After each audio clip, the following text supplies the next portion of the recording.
Hello guys, कैसे हैं आप सब। एक बार फिर आपका हमारे YouTube channel study with Ravinder sir में बहुत बहुत स्वागत है। देखिए गाइस, हम इंग्लिश ग्रामर के एक्टिव से पैसिव वॉइस बनाने वाले टॉपिक पढ़ रहे हैं।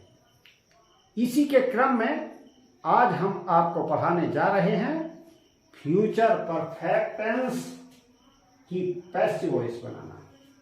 यदि आप फ्यूचर परफेक्ट टेंस के वाक्य की एक्टिव से पैसिव वॉइस नहीं बना पा रहे हैं तो ये वीडियो आपके लिए है और आप इस वीडियो को देखिए और इस वीडियो के माध्यम से फ्यूचर परफेक्ट टेंस के वाक्य की एक्टिव से पैसिव वॉइस बनाना सीखिए। गाइस, ज्यादा देरी ना करते हुए हम आज का वीडियो करते हैं स्टार्ट। तो देखिए गाइस, आज का हमारा जो टॉपिक है वो फ्यूचर परफेक्ट टेंस के वाक्य की पैसिव वॉइस बनाना।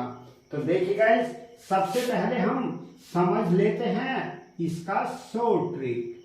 शॉर्ट ट्रिक क्या है, यानी अगर हमें फ्यूचर परफेक्ट टेंस के वाक्य की बनानी है पैसिव वॉइस तो हम उसमें फ्यूचर परफेक्ट कंटीन्यूअस टेंस की हेल्पिंग वर्ब यानी विल हैव बीन और शैल हैव बीन का प्रयोग करते हुए will have been, shall have been का प्रयोग करते हुए हम लगाएंगे गाइस वर्ब की थर्ड फॉर्म। यानी देखिए, इसमें हमारा शैल हैव बीन लगाया जाता है आई और बी के साथ, जबकि ये अदर सब्जेक्ट के साथ विल हैव बीन जो लगाते हैं अदर सब्जेक्ट के साथ लगाते हैं और वर्ब की तो थर्ड फॉर्म लगा ही जाती है। तो देखिए गाइस, अब हम इसके अफर्मेटिव, नेगेटिव एंड इंट्रोगेटिव के स्ट्रक्चर एंड एग्जाम्पल के माध्यम से एक्टिव से पैसिव वॉइस बनाना सीख लेते हैं। तो देखिए गाइस, सबसे पहले हम स्टार्ट करते हैं अफर्मेटिव सेंटेंस। अफर्मेटिव सेंटेंस, तो अफर्मेटिव सेंटेंस का हमारा एक्टिव वॉइस बनाने का स्ट्रक्चर हो जाता है क्या, यानी सबसे पहले हमारा लगाया जाता है सब्जेक्ट और उसके पश्चात हम लगा के चलते हैं इसमें विल हैव, शैल हैव, अर्थात आई बी के साथ शैल हैव प्लस अदर के साथ विल हैव का प्रयोग करते हुए वर्ब की लगाई जाती है थर्ड फॉर्म और प्लस लगाया जाता है ऑब्जेक्ट। गाइस, यदि हम बात करें पैसिव वॉइस की तो सबसे पहले गाइस हम रखते हैं अपना ऑब्जेक्ट और उसके पश्चात जैसे कि अभी आपको बताया गया है कि फ्यूचर परफेक्ट टेंस के वाक्य में हम फ्यूचर परफेक्ट कंटीन्यूअस टेंस की हेल्पिंग वर्ब का प्रयोग करते हैं, अर्थात will have been, shall have been, will have been और शैल हैव बीन का प्रयोग करते हुए हम लगाएंगे वर्ब की थर्ड फॉर्म और प्लस हम लगाएंगे बाई लगाकर सब्जेक्ट। तो देखिए गाइस, ये हमारा हो जाता है एक्टिव और पैसिव का, अफर्मेटिव और सेंटेंस का एक्टिव और पैसिव का स्ट्रक्चर। तो देखिए गाइस, ये हमारे स्ट्रक्चर हैं और हम इनको एग्जाम्पल के माध्यम से इनको समझ लेते हैं। तो देखिए गाइस, हम लेते हैं अफर्मेटिव सेंटेंस का स्ट्रक्चर, अफर्मेटिव सेंटेंस का हम ले लेते हैं एग्जाम्पल। तो एग्जाम्पल हमने लिया अफर्मेटिव सेंटेंस का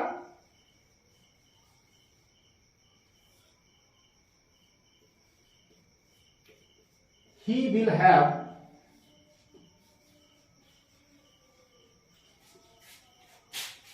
beaten me। इस वाक्य की गाइस हमें बनानी है पैसिव वॉइस। तो देखिए गाइस, कैसे बनाएंगे। सबसे पहले हम मी का सब्जेक्ट रूप रखेंगे इसमें आई के साथ लगा के चलेंगे shall have been, I shall have been. यानी देखिए, सबसे पहले अगर हम एक्टिव के स्ट्रक्चर की बात करें तो इसमें ही हमारा सब्जेक्ट है, विल हैव हेल्पिंग वर्ब है और बीटन थर्ड फॉर्म है और मी हमारा है ऑब्जेक्ट। पैसिव वॉइस के स्ट्रक्चर की बात करें तो सबसे पहले ऑब्जेक्ट आएगा, यानी मी का सब्जेक्ट रूप बना यहाँ पे आई, और यहाँ पे हेल्पिंग वर्ब आई के साथ शैल हैव बीन का प्रयोग किया। फिर वर्ब की थर्ड फॉर्म पहले से ही इसमें दी गई है तो बीटिन का प्रयोग करेंगे, और उसके पश्चात बाई सब्जेक्ट हमारा रखा है इसमें ही, तो ही का ऑब्जेक्ट हो जाता है गाइस हिम, ही का ऑब्जेक्ट हो जाता है हिम। तो ये हमारा एक एग्जाम्पल हो। अब हम एग्जाम्पल नंबर समझेंगे 2। तो देखिए गाइस, एग्जाम्पल नंबर हम समझ लेते हैं 2। तो मैंने लिखा example number 2, you will have eaten the food। तो देखिए गाइस, हम इस वाक्य की पैसिव वॉइस बना रहे हैं। तो किस तरह से बनाएंगे? सबसे पहले हम अपना ऑब्जेक्ट रखेंगे, यू हमारा subject, will have helping verb, eaten verb है, और द फूड हमारा हुआ ऑब्जेक्ट। तो सबसे पहले हम इसमें रखेंगे द फूड, उसके पश्चात द फूड के अकॉर्डिंग यहां पे आएगा विल हैव बीन, और फिर वर्ब की थर्ड फॉर्म ईटन, और फिर उसके बाद लगाएंगे हम बाय यू। तो इस तरह से गाइस ये हो जाता है हमारा अफर्मेटिव सेंटेंस के एग्जाम्पल। अब हम समझ लेते हैं गाइस नेगेटिव सेंटेंस को। तो नेगेटिव सेंटेंस के हम सबसे पहले गाइस समझेंगे एक्टिव एंड पैसिव के स्ट्रक्चर। तो एक्टिव का हमारा स्ट्रक्चर क्या होगा ये हम जान लेते हैं। तो एक्टिव का हमारा स्ट्रक्चर होगा, सबसे पहले हम लगाएंगे अपना सब्जेक्ट, और फिर विल या शैल में से लगाएंगे, और उसके पश्चात हमें रखना होगा यहां पर नॉट, और फिर लगाना होगा हमें हैव, और फिर लगाएंगे हम वर्ब की थर्ड फॉर्म, और उसके पश्चात हम लगाएंगे अपना ऑब्जेक्ट।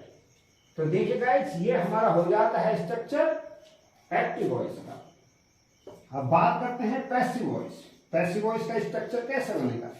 सबसे पहले गाइस हम रखेंगे यहाँ पे ऑब्जेक्ट, उसके पश्चात गाइस फ्यूचर परफेक्ट में फ्यूचर परफेक्ट कंटीन्यूअस टेंस की हेल्पिंग वर्ब, अर्थात will have been, shall have been होती है। तो चूंकि वाक्य नेगेटिव है तो यहाँ पे विल शैल में से रखेंगे, और फिर हम लगाएंगे अपना नॉट, फिर हम रखेंगे अपना हैव, और फिर लगाएंगे हम इसमें बीन, यानी will not have been, shall have, shall not have been, और प्लस हम लगाएंगे वर्ब की थर्ड फॉर्म, और बाई लगाकर हम लगाएंगे अपना सब्जेक्ट गाइस। तो इस तरह से ये हो जाता है हमारा नेगेटिव सेंटेंस का एक्टिव एंड पैसिव का स्ट्रक्चर। तो देखिए गाइस, अब हम इसके एग्जाम्पल के माध्यम से हम समझ लेते हैं। तो देखिए गाइस, हमारे सामने ये हमने जो एग्जाम्पल लिखे हुए हैं, हालांकि अफर्मेटिव सेंटेंस के हैं, डिफरेंस सिर्फ इतना होता है कि नॉट का। तो देखिए गाइस, हमारा इसमें नॉट, अगर हमारा एक्टिव वॉइस का एग्जाम्पल होगा तो इसमें नॉट यहां पर लगेगा, ही will not have bitten me. तो इसी प्रकार से नेगेटिव में भी यहां पर शैल के बाद नॉट का प्रयोग किया जाएगा, फिर हैव बीन रखा जाएगा। यानी हमारा सेंटेंस है he will not have been bitten me. तो इस वाक्य की हमें पैसिव वॉइस बनानी है, तो हम सबसे पहले रखेंगे यानी मी का सब्जेक्ट रूप आई, और फिर शैल, फिर नॉट, फिर हैव, और फिर बीन, फिर बिटन बाय हिम। यानी हमें सिर्फ ये देखना है कि नॉट का कहां लगेगा। अफर्मेटिव और नेगेटिव में डिफरेंस सिर्फ नॉट का होता है, तो हमें सिर्फ देखना यह है कि हमारा नॉट कहां लगेगा। तो देखिए एग्जाम्पल नंबर 2 में भी हम समझ लेते हैं, हमारा यहाँ पर नॉट लगेगा एक्टिव वॉइस में, और पैसिव वॉइस में यहाँ पर नॉट लगेगा, अर्थात विल या शैल के बाद जो है नॉट लगाकर हम चलते हैं। तो एग्जाम्पल हमारा you will not have eaten the food, तो इसकी पैसिव वॉइस बनेगी the food will not have been eaten by you. इस तरह से हमारे अफर्मेटिव और नेगेटिव के स्ट्रक्चर एंड एग्जाम्पल हुए, और उम्मीद करता हूं कि आपको समझ में आ रहे होंगे। यदि आपको हमारी ये वीडियो अच्छी लग रही है, यानी आपको सेंटेंस समझ में आ रहे हैं, तो हमारे जो है वीडियो को लाइक करें, शेयर करें और चैनल को करें सब्सक्राइब। तो देखिए अभी गैस हमारी बात पूरी नहीं हुई है, अर्थात हमारा सेंटेंस कंप्लीट नहीं हुआ है, अभी हमें समझना है बाकी इंट्रोगेटिव सेंटेंस। तो देखिए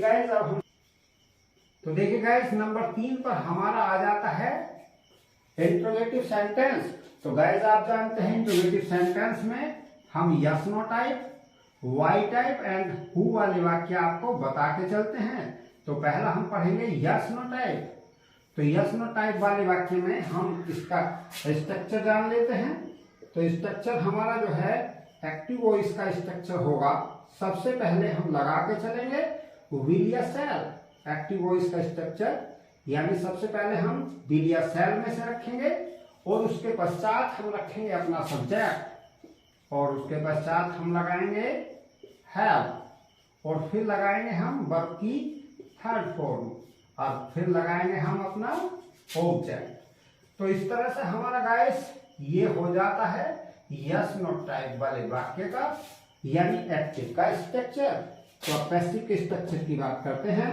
तो यहाँ पे हमारा विल या शैल में से ही आएगा, और उसके पश्चात हमारा जो है ऑब्जेक्ट आएगा, और उसके पश्चात हमारा हैव आएगा, और फिर हम लगा के चलेंगे गाइस बीन, और फिर हम लगाएंगे वर्ब की थर्ड फॉर्म, और फिर बाय लगाकर हम यूज करेंगे अपना सब्जेक्ट, और लास्ट में लगाएंगे गाइस हम वर्ब की क्वेश्चन मार्क। इस तरह से हमारा गाइस हो जाता है एक्टिव और पैसिव का स्ट्रक्चर।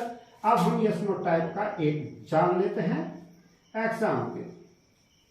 तो एग्जाम्पल की बात करें तो हमने एग्जाम्पल लिया यहां पर विल यू हैव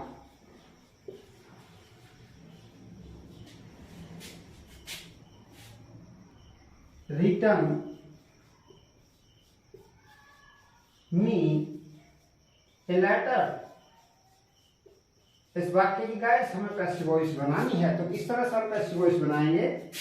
तो देखिए गाइस हमारे इस वाक्य में दो ऑब्जेक्ट हैं, मी भी है, ए लेटर भी है। आपको पिछली वीडियो में इनडायरेक्ट ऑब्जेक्ट, डायरेक्ट ऑब्जेक्ट के बारे में बताया जा चुका है। हमारे वाक्य में एक ऑब्जेक्ट भी आ सकता है, दो ऑब्जेक्ट भी आ सकते हैं। तो इस वाक्य में हमारे दो ऑब्जेक्ट हैं, मी भी है, ए लेटर भी है। मी हमारा इनडायरेक्ट ऑब्जेक्ट है, ए लेटर हमारा डायरेक्ट ऑब्जेक्ट है। तो हम यदि मी को इस्तेमाल करते हैं तो यहाँ पे हमें हेल्पिंग वर्ब रखनी होगी शैल, और मी का सब्जेक्ट रूप यहाँ पे आएगा आई, और फिर हम लगाएंगे यहाँ पर हैव, और उसके बाद लगाएंगे हम यहाँ पर बीन, और उसके पश्चात रिटर्न, और उसके पश्चात हमारा दूसरा ऑब्जेक्ट यानी ए लेटर, और उसके बाद हमारा यहाँ पर बाय यू। इस तरह से हमारा वाक्य बन जाता है। यदि हमारे वाक्य में गाइस दो ऑब्जेक्ट आते हैं तो दोनों ऑब्जेक्ट को हम एक साथ नहीं रखते हैं, एक ऑब्जेक्ट हम शुरू में ले लेते हैं और एक ऑब्जेक्ट को हम वर्ब के बाद रख देते हैं। तो देखिए गाइस यदि हमने मी से बनाया तो यहाँ पर सेल आया, और यदि हम ये लेटर को लेंगे तो यहाँ पर हमारी हेल्पिंग वर्ब जो रखी जाएगी वो विल रखी जाएगी। यानी हम जो है इसकी जो पैसिव वॉइस है वो इस तरह से भी बना सकते हैं और इस तरह से भी बना सकते हैं।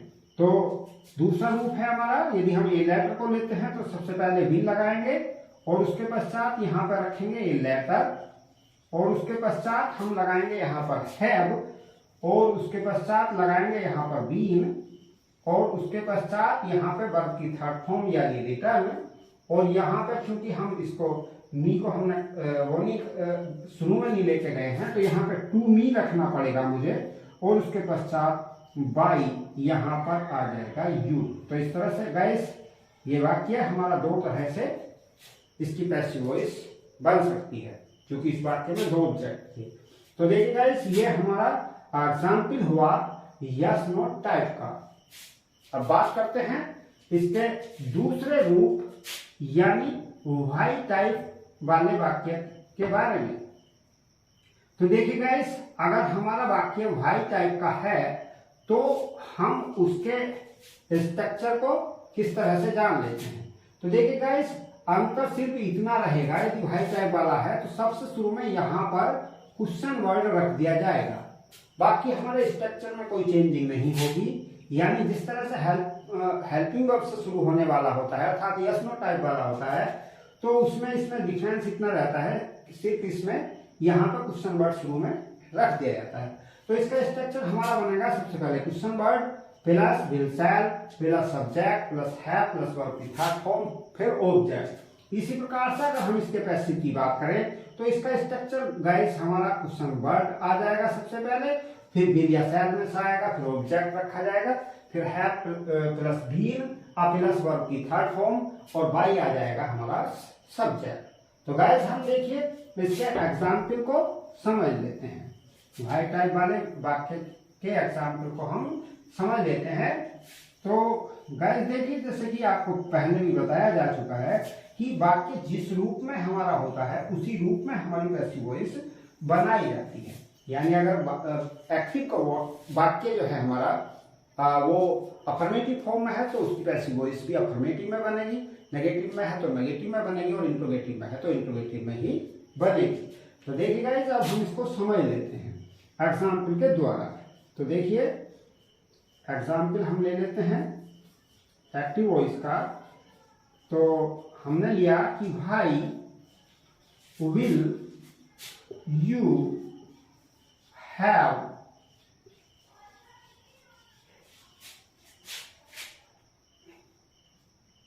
Played hockey. तो इस वाक्य की हमें गाइस पैसिव वॉइस बनानी है। तो देखिए गाइस, हम कैसे बनाएंगे पैसिव वॉइस। सबसे पहले यहाँ पे भाई रखा है तो गाइस भाई ही रखेंगे और उसके पश्चात हम यहाँ पर अपना ऑब्जेक्ट रखेंगे जो कि है हमारा, इसमें ऑब्जेक्ट है हॉकी, लेकिन हॉकी रखेंगे नहीं, इसके हॉकी के अकॉर्डिंग हेल्पिंग वर्ब विल का ही प्रयोग किया जाएगा। अगर गाइस यहाँ पर जो है अगर हॉकी ना आकर आई और बी में से होता तो यहाँ पर हम हेल्पिंग वर्ब पहले शैल रखते और फिर हम आई बी का जो भी ऑब्जेक्ट रूप बनता इसका सब्जेक्ट रूप बना कर रखते। अब चूंकि ऐसा है नहीं तो इसलिए यहाँ पर हॉकी के अकॉर्डिंग विल का प्रयोग ही किया जाएगा, फिर हॉकी आएगा और फिर यहाँ पर हम रखेंगे अपना हैव और फिर रखेंगे गाइस हम बीन और यहाँ पर प्लेड पहले से ही थर्ड फॉर्म है तो थर्ड फॉर्म रखेंगे यहाँ पर प्लेड और वाई लगाकर हम यहाँ पे रखेंगे गाइस यू और लास्ट में लगा देंगे गाइस क्वेश्चन मार्क। तो इस तरह से गाइस ये हमारा हो जाता है व्हाई टाइप वाले वाक्य का एक्टिव पैसिव के स्ट्रक्चर एंड हो जाता है उसका एग्जाम्पल। अब देखिए गाइस, जैसे कि आपको बताया गया है कि इसमें हम तीन तरह के वाक्य समझा के आपको चल रहे हैं, यानी एक तो यस नो टाइप का, एक व्हाई टाइप का और एक हु वाला वाक्य। तो देखिए गाइस, अब हम समझ लेते हैं हु वाले वाक्य की एक्टिव से पैसिव वॉइस कैसे बनाए। तो देखिए गाइस, अब हम समझ लेते हैं हु वाले वाक्य को। तो हु वाले वाक्य को हम कैसे बनाएंगे इसको हम जान लेते हैं। तो हु वाले वाक्य की हमारी जो पैसिव वॉइस बनेगी वो किस तरह से बनेगी। सबसे पहले हम इसका स्ट्रक्चर लिखेंगे हु वाले वाक्य का। तो देखिए गाइस, सबसे पहले हम यहां पर रखेंगे अपना हु और फिर गाइस हम रखेंगे यहां पर विल हैव और शैल हैव में से रखेंगे और उसके पश्चात हमारा यहां पर आएगा वर्ब की थर्ड फॉर्म और गाइस फिर आएगा हमारा ऑब्जेक्ट। यदि हम इसके पैसिव की बात करें तो देखिए गाइस, पैसिव का स्ट्रक्चर हमारा इस तरह से बनेगा, हु के स्थान पर रखेंगे हम गाइस बाय हुम और उसके पश्चात हमारा ऑब्जेक्ट के अकॉर्डिंग विल या शैल में से रखा जाएगा, विल या शैल में से रखा जाएगा। उसके बाद हम अपना ऑब्जेक्ट रखेंगे और उसके पश्चात हैव का प्रयोग करते हुए और फिर बीन का प्रयोग हमारा किया जाएगा और फिर लास्ट में गाइस लगाया जाएगा वर्ब की थर्ड फॉर्म।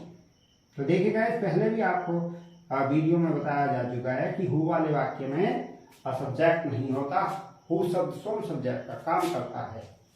तो देखिए इसका इस तरह से एक्टिव पैसिव का स्ट्रक्चर हुआ। अब मैं एग्जाम्पल के माध्यम से आपको समझा देता हूँ। तो देखिए गाइस, सबसे पहले मैं हु वाले वाक्य का एक एग्जाम्पल ले रहा हूँ। तो ये हुआ who will have play cricket, who will have play cricket. तो ये वाक्य हमारा हुआ, इस वाक्य की हमें पैसिव वॉइस बनानी है गाइस। तो देखिए गाइस कैसे बनाएंगे। सबसे पहले हम यहाँ पर हु के स्थान पर रखेंगे बाई हूम। उसके बाद हम अपना ऑब्जेक्ट पहचानेंगे। ऑब्जेक्ट गाइस हमारा इसमें क्रिकेट है, तो क्रिकेट के अकॉर्डिंग हमारी हेल्पिंग वर्ब विल में से ही रखी जाएगी। अगर आई और बी में से होती तो यहाँ पर शहर आता। उसके पश्चात हमारा क्रिकेट आएगा और उसके पश्चात गाइस हैव रखेंगे और फिर गाइस हम लगाएंगे यहाँ पर पहले बीन और फिर हम प्ले की थर्ड फॉर्म रखेंगे गाइस प्लेड। यहाँ पर भी गाइस ये प्लेड आना था, हमारा वर्ब की थर्ड फॉर्म आनी थी। तो प्लेड और बाई नहीं सॉरी, यहाँ पर बस प्लेड तक ही ये वाक्य हमारा बन जाएगा। By whom will cricket have been played, तो लास्ट में लगा देंगे हम कुछ सम्मान। तो देखिए गाइस इस तरह से हमारा जो है ये फ्यूचर परफेक्ट टेंस के वाक्य की अफर्मेटिव, नेगेटिव एंड इंट्रोगेटिव वाक्य की एक्टिव से पैसिव हुई। तो मैं समझता हूं कि आपको ये वीडियो पसंद आया होगा और आपको फ्यूचर परफेक्ट टेंस के वाक्य की एक्टिव से पैसिव वॉइस बनानी समझ में आ गई होगी। यदि आपको हमारा ये वीडियो पसंद आया है तो हमारे वीडियो को लाइक करें, तमाम दोस्तों में शेयर करें और हमारे चैनल को सब्सक्राइब करें। थैंक यू, आपका बहुत बहुत, आपने हमारी वीडियो को देखा। तो मिलते हैं अब अगली वीडियो में।